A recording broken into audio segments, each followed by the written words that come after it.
안과 바깥의 풍경, 깊거나 얕은 시리즈 등 개인적인 경험들을 바탕으로 의식과 무의식 사이의 풍경을 담아내고 있는 김진욱 작가. 그는 한국 전통화의 현대미술을 접목해 먹으로 장지에 드로잉을 한 작업과 에폭시를 이용한 입체 작업을 병행해 선보이고 있다. 불안이라는 추상적 단어가 가지고 있는 양면성을 구체화하는 작업을 하고 있는 김진욱 작가의 작품들을 아름다운 TV 갤러리 페인티안에서 만나봅니다. 안녕하세요. 네, 너무 멋진 작품인데요. 본인 소개 좀 해주세요. 네, 저는 저의 개인적인 경험들을 바탕으로 의식과 무의식 사이에 존재할 법한 풍경들을 담아내는 작업을 하고 있고요. 어떤 그러한 이야기나 이미지들을 목이나 목탄을 이용한 드로잉 작업과 에폭시를 이용한 입체 작업으로 표현하고 있는 작가입니다. 네, 프로필을 살펴보니까요. 또 국내에서는 동양화를 전공하셨어요. 근데 학부를 마치자마자 또 독일로 유학을 가셨더라고요. 또 독일 미술 그러면 개념 미술이 저는 떠오르는데요. 또 독일로 유학을 가게 된 또 계기가 있을 것 같은데 궁금해요. 한국에서 학교를 다니면서 동양화가 갖는 어떤 제약들, 그러니까 재료에 있어서의 어떤 제약이나 표현의 제약을 좀 많이 느껴서 그래서 외국으로 나가서 공부를 해보고 싶다라는 생각을 하게 됐어요. 그래서 독일로 유학을 결정을 했고 독일이라는 나라가 일단 학생이 되면 학비나 이런 경제적인 면에서 도움이 많이 될 거라는 생각이 들어서 독일로 결정을 하게 됐습니다. 초창기에는 어떤 작업을 하셨어요? 처음 독일에 가서 학부를 시작하면서 정말 막막한 거예요. 한국에서 다루던 재료에 있어서 그곳에서 전통 회화를 한다는 것이 그쪽 사람들에게는 낯설고 또 이해할 수 있는 폭의 어떤 범위에 있는 작업 스타일이 아니어서 아예 전통 한국화의 어떤 재료나 표현 방법을 아예 배제를 하고 새로운 재료에 대해서 많이 연구를 하던 시기였었어요. 매일 학부에 가서 작업을 하면서 재료에 대한 어떤 실험들 이런 것들을 처음에 시도를 했던 것 같아요. 그러면서 내가 표현하고 싶은 거, 내가 작업으로 말하고 싶은 것에 이제 관심을 두면서 어떤 것이 나를 가장 잘 대변할 수 있는 작업일까 그런 쪽으로 항상 초점을 맞춰서 생각했던 것 같아요. 네, 이렇게 독일과 또 영국을 넘나들면서 다양한 활동을 하셨는데요. 또 교수님이 보시기에는 이러한 작가로서의 태도에 대해서 어떻게 생각하시는지 궁금해요. 매우 흥미로운 부분들이 있어요. 일단 이제 우리나라에서 전통적인 동양화를 전공하고 또 독일에 가서 슈투트가르트에서 독일의 현대 미술의 아주 정점이라고 볼 수 있는 데가 바로 슈투트가르트라는 그 학교인데 다시 또 런던에 와서 또 런던에서 역시 런던도 80년대 이후에 아주 그 데미안 허스트라든가 마크 킹이라든가 트레이시 에민 같은 아주 훌륭한 현대 작가들이 많이 배출된 그런 그 도시인데 그러니까 그 동양화와 서양의 현대 미술과의 그런 상충이라든가 이런 부분에서 작가가 되게 갈등을 했었을 것 같아요. 그런데도 불구하고 자기 자신의 어떤 패턴을 지켜오고 있다는 점에 대해서는 아주 작가로서의 태도 같은 것은 아주 공감이 가요. 그리고 하나 덧붙이자면 독일에서 학교를 다니면서 학부생으로 있을 때에는 작업하는 게 너무너무 재미있었다고 할 수 있을 것 같아요. 그러니까 다양한 거를 매일 시도해보고 또 반 친구들이나 선생님하고 토론하면서 그러니까 새로운 것을 계속 해내는 거에 대한 어떤 그런 재미가 있었는데 그러다가 이제 독일에서 저 같은 경우는 이제 결혼을 하고 아이까지 낳는데 대학원 시험을 볼 때쯤 아이를 갖게 됐어요. 근데 아이가 저희 와이프가 아이를 낳을 때쯤 몸이 더 안 좋고 해서 아이를 두 살이나 일찍 낳고 하면서 돌볼 사람이 아무도 없어서 제가 제 와이프하고 아이를 돌봐야 되는 상황이 벌어진 거예요. 그러면서 대학원에 합격을 해놓고 학교를 거의 갈 수가 없는 그런 상황이었어요. 그러면서 작업에 대한 어떤 미련이 너무 많이 남아서 귀국하고 가족을 한국에 두고 저만 혼자 또 영국으로 가기로 결정을 하고 그렇게 해서 가게 돼서 영국에서는 저 혼자서 생활을 하고 귀국을 했어요. 네, 지금부터 김진욱 작가님의 작품을 직접 보면서 심도 있는 작품 세계에 대해서 들어보고 싶은데요. 바로 옆에 있는 작품이 안과 바깥의 풍경이라는 작품 맞죠? 네. 제가 처음 본 느낌을 말씀드리면요. 또 도로계에서 본 느낌이랑 상당히 다른데요. 실제로 자세히 보니까 동양화를 전공하셔서 그런지 또 먹을 이용하셔서 드로잉을 보여주고 있는데요. 또 먹의 농담이라든지 또 뒤에 있는 풍경들이 또 담하게 있어서 또 공간감도 느껴지고요. 또 채색도 화려하지 않게 또 담한 느낌이 드는데 바로 이런 작품을 수묵 담색화라고 보면 될까요, 작가님? 네, 맞습니다. 이 작업 같은 경우는 먹을 이용한 드로잉 작업인데요. 먹의 농담의 변화로 공간감을 주고요. 그리고 부분적으로 채색을 해서 어떤 입체감을 표현하기 위한 작업입니다. 네, 어떻게 보면은 추상 작업이다라고 볼 수도 있겠지만 또 곳곳에 또 숨은 그림 찾기처럼 또 인물의 모습도 보이고요. 다양한 동식물들도 보이는데요. 바로 이런 장르를 초현실적인 구상 표현이다라고 봐도 될까요, 교수님? 뭐 구성 양식으로 볼 때는 뭐 지금 뭐 얘기했던 것처럼 약간 초현실주의적인 그런 요소들이 있어요. 사람의 얼굴을 갖다가 실제 하는 무사 선들로 이렇게 제작을 했다든가, 그다음에 화면의 아랫부분들을 이렇게 보면은 뭐 이렇게 그 구멍 같은 데로 사람이 이렇게 나오는 듯한 그런 형상도 보이게 되고, 기본적인 기법 같은 것은 뭐 전형적인 그 작가가 전공을 했던 수목 담체화의 패턴 기법을 다 따르고 있어요. 그러면서도 아주 세세한 부분에서 우리들의 시각적인 볼거리를 작가만이 여기서 보여주고 싶어 한다는 그런 그 의도감 같은 것이 들어요. 물론 구체적으로 어떤 메시지를 이 인물들이 전해주고 있는 것처럼 보이지는 않은데, 인물 하나하나에서 또 아주 가늘한 선이라든가 어떤 세필 그리고 색채 이런 것들이 아주 잘 모여져 가지고서 제가 어떤 에른스트 피셔의 느낌을 아주 연상시키는, 어떻게 본다면은 전형적인 그 동양화의 기법으로 서양화의 작품 세계를 갖다가 표출한 듯한 그런 그 혼성적인 형태가 이 그림 속에 발견되고 있어요. 제가 개인적으로 좋아하는 TV 프로그램이 동물이 나오는 프로그램들을 좋아해요. 동물의 세계나 이런 프로그램들. 거기에서 보면 어떤 특별한 동물들이나 곤충들이 주변의 어떤 풍경에 맞게 자신의 몸을 변형시키거나 아니면 자신의 피부 색깔을 바꿔서 그러니까 숨어있는 어떤 그런 동물들이 있잖아요. 그러한 생존을 위해서 자연스럽게 그렇게 진화한 어떤 생명체를 보면서 제가 한국에 있다가 독일이라는 나라, 또 영국이라는 전혀 새로운 또 장소, 다시 귀국해서 또 한국이라는 나라, 이렇게 저한테 급변하는 어떤 환경 안에서 그 사회에서 내가 살아남기 위한 어떤 적응 방법, 그런 것들을 이런 어떤 위장하는 위장술, 일종의 위장술, 내가 얼마나 잘 적응하기 위해서 노력을 하고 있는가라는 것이 그런 어떤 진화의 한 방법인 위장이라는 어떤 그런 방법과 잘 맞는다라는 생각을 했어요. 그래서 그림 안에 어떤 추상화되고 패턴화된 이미지들 안에 그 안에 또 다른 구상적인 어떤 느낌의 이 이미지들이 숨겨져 있는 그런 식의 어떤 작업 방법을 택하게 된 것 같아요. 대단히 저는 뭐 흥미로운 그 작가의 컨셉 같은데, 예를 들면 동물들이 자기가 살아남기 위해서 스스로 보호색을 갖게 되죠. 뭐 일종의 뭐 카멜레온 같은 것이 그러한 대표적인 건데, 그러다 보니까 아마 결국은 이것은 한국에서 태어나가지고 독일이라든가 런던에서 살아가기 위한 하나의 적응 양식으로서 무엇인가 존재해야 될 살아남기 위한 하나의 방법론이라는 거죠. 네. 아마 내 생각에 서도호 씨가 원래 서울대학교에서 동양화를 전공하고 미국에 와서 이제 설치 미술을 전공하면서 갖게 되는 그 충격들이 있거든요. 네. 그것이 바로 한옥 속이 아파트 속에 한옥이 가서 이렇게 부딪혀서 일어나는 동양과 서양의 어떤 충돌, 이런 것들이 아마 작가에게 중요한 그 작품의 모티브가 된 건데, 김준욱 작가의 경우에도 아마 그런 그 요소들이 작품 속에 같이 이렇게 존재해 있다는 것이 저는 이제는 김준욱 작가 작품을 좀 더 잘 이해할 수 있겠다는 생각이 들어요. 네, 저도 그런 생각이 드는데요. 지금 교수님과 또 김진일 작가님께서 직접 설명을 해주시니까요. 또 만약에 이 작품이 전시장에서 만났다면 또 관람객 입장에서는 또 안과 바깥의 풍경이라는 제목을 두고 여러 생각을 했을 것 같은데요. 바로 그 이유가 또 위장이라는 약간 구상적인 면을 또 추상적으로 이렇게 초현실적으로 표현했다고 그렇게 이해를 하면 되실 것 같은데요. 바로 이 작품에서요. 그렇다면 안과 바깥의 풍경이라고 말씀을 하셨잖아요.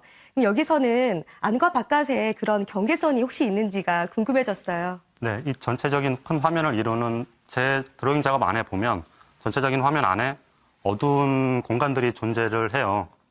어두운 구멍처럼 보이기도 하고 어떤 블랙홀처럼 보이기도 하고, 그리고 이 작업에서는 이 부분에 열려있는 문 너머의 어떤 어두운 캄캄한 밤과도 같은 풍경, 알 수 없는 어떤 그런 공간에 대한 어떤 두려움, 일종의 두려움, 그런 것들이 네. 존재를 하는 것 같아요. 네, 바로 이 작품에서는 저기 달처럼 보이고요. 또 까만색으로 먹으로 덮여진 부분이 바깥 풍경이라는 말씀이신 거죠? 네. 네, 그런 얘기를 들으니까 좀 더 미술 작품을 이해하는 데 상당한 도움이 될 것 같습니다. 네, 그렇다면 두 번째 작품으로 넘어가 볼게요. 네, 바로 두 번째 작품은 또 교수님 옆에 있는 저 작품인데요.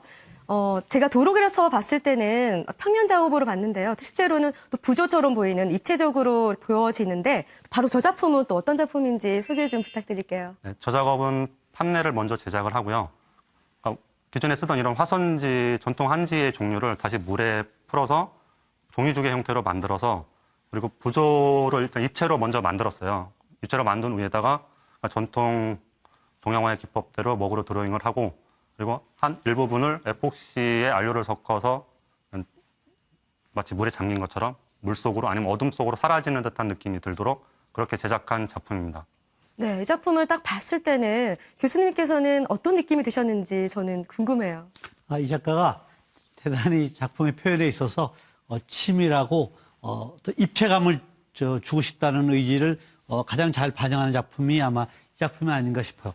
예를 들면 기본적으로는 바탕에 한지를 갖다가 물에 이렇게 풀어가지고서 도톰하게 해서 마치 산의 형세를 주면서 거기에다 수북의 그 선, 아주 세밀한 선들을 가지고서 그 구체적인 부분들을 묘사를 하고 그다음에 그것을 마치 산에 물이 고여 있는 것처럼 하기 위해서 에폭시에다가 물감을 풀어가지고 어떤 입체감을 주고 입체감과 깊이를 주고 그래서 아마 이 작가 이 제목을 아마 딥와 쉘로우라고 해서 뭐 깊거나 얇거나 이런 두 가지 어떤 야누스적인 측면들을 이 작가가 이 작품 속에서 보여주고 있어요. 아주 특이한 것은 작가가 끊임없이 어떤 뭐 서양과 동양, 그다음에 한국 사람과 독일, 런던에 살면서의 그런 어떤 작가의 삶의 방식, 그리고 서양화와 동양화 이런 그 묘한 그 상관 관계들을 한 작품 속에다 풀어 넣으려고 하는 그런 강렬한 작가의 어떤 작업 세계의 컨셉, 의지, 이념 이러한 것들이 치밀하게 다 담겨 있다는 거죠. 저는 그게 아주 흥미로워요. 네, 지금 교수님께서 기법적인 부분이라든지 작품에 대해서 평가를 해주셨는데요. 저는 교수님 말씀을 들었지만 또 김진욱 작가님께서는 또 깊은 바다를 어떠한 기법을 통해서 표현하고자 했는데 바로 이 작품을 하게 된 이유가 있으실 것 같은데요. 그 부분이 궁금해요.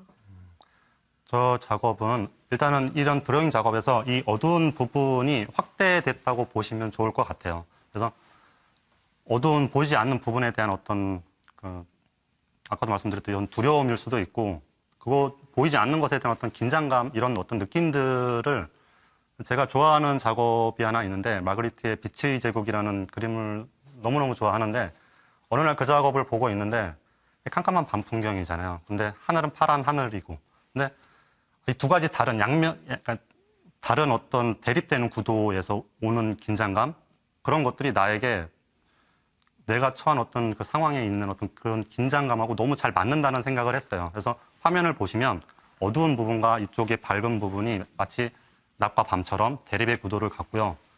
네, 그런 어떤 의도에서 시작을 했던 작업입니다. 네, 김지우 작가님이 긴장감을 말씀하셨고요. 또 교수님은 또 야누스적인 면을 말씀하셨는데 저는 이 작품을 보면서 독일의 심리학자 프리츠 리만이 불안의 심리라는 그런 부분이 생각이 납니다. 근데 불안이라는 거가 바로 두 가지 면을 다 가지고 있지 않나라는 생각이 드는데요. 또 바로 그 불안의 또 심리적인 그런 부정적인 면과 또 뭔가를 불안적인 부분을 또 발전해서 이겨내가야 되는 그런 또 긍정적인 면이 있지 않나라는 생각이 드는데요. 또 바로 그런 점이 저는 느꼈는데 또 작가님께서 어떻게 생각하시는지 궁금해요.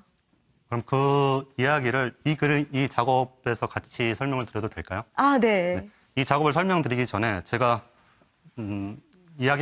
들려주고 싶은 이야기가 하나 있는데요. 혹시 그 늑대 소년들 이야기를 아시는지? 네, 알죠. 네. 인도 1900년대 초에 인도의 한 작은 마을에서 늑대에게 납치가 돼서 키워지다가 사람들에게 구출이 된 사건이 있었어요. 근데 이 두 아이가 구출이 되고 이제 사람들 입장에서는 이 아이들이 늑대와 같이 생활하는 것이 상당히 불안해 보이고 위험해 보이는 어떤 그런 상황으로 비춰진 거예요. 그래서 구출이 돼서 그러니까 사람들 주위에서 그러니까 새로운 그러니까 사회에서 문화를 배우고 문명을 배우고 언어를 배우고 그런데 결국은 이 두 아이들이 적응을 못하고 죽게 돼요. 그러면서 이 아이들에게는 이 아이들의 입장과 이 아이들을 구출했던 사람들의 입장에서는 이 아이들이 위험해 보이고 위태로워 보이는 상황이었지만 반대로 이 아이들의 입장에서는 사회라는 것이 문명이라는 것이 더 위험하고 위태로운 상황이라고 생각이 들었어요. 그래서 그러한 어떤 불안이라는 단어가 갖는 양면성에 대해서 되게 깊게 생각을 해보게 되더라고요. 저 작업에서도 불안이라는 어떤 감정이 무엇인가를 가로막는 어떤 장애물일 수도 있지만 그 장애물을 뛰어넘게 하는 하나의 장치로 작용을 하는구나라는 것을 느끼고요. 제 삶이나 제가 작업하고 있는 어떤 과정을 면밀히 살펴보니까 내가 그림이 좋아서 시작을 했지만 현재 제가 작업을 하고 있는 이유가 저한테 닥치는 어떤 이런 불안이라는 어떤 벽을 넘고자 하는 바람이 가장 크구나라는 생각이 들었어요. 그래서 이 작업 같은 경우도 가운데 초승달처럼 보이는 이 원의 어떤 섬의 어떤 모습이 있고 그 섬을 중심으로 외곽에 바다처럼 보이는 풍경이 있고 또 섬 안에 싱크홀처럼 가라앉은 또 하나의 어떤 바다, 다리에 있는 어떤 또 하나의 바다. 그러면서 얇은 이 섬을 중심으로 달랑말랑하고 있는 어떤 이런 느낌들. 그런 어떤 대립의 구조. 그러면서 그 안에 바다에 흘러내리는 저 빨간색의 마치 피가 흘러내려서 이루어진 듯한 저 사람의 옆모습. 또 이 섬에서 흘러나온 어떤 또 사람의 옆모습.